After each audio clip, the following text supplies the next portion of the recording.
अभी हम लोग के दुकान में एक LG का 6.2 के सेमी ऑटोमेटिक वॉशिंग मशीन आया। इसका प्रॉब्लम है कस्टमर का वॉश और स्पिन दोनों नहीं हो रहा है।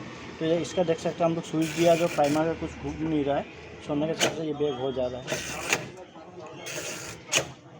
स्पिन दे रहा है तो स्पिनिंग नहीं चल रहा है, तो इसका ब्रेक जाम होकर बैठा हुआ है।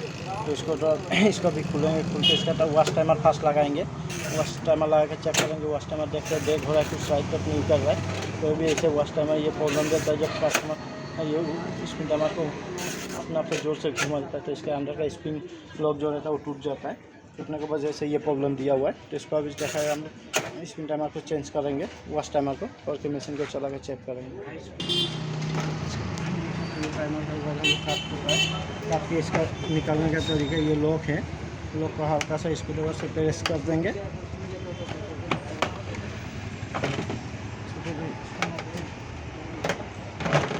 नहीं निकाला।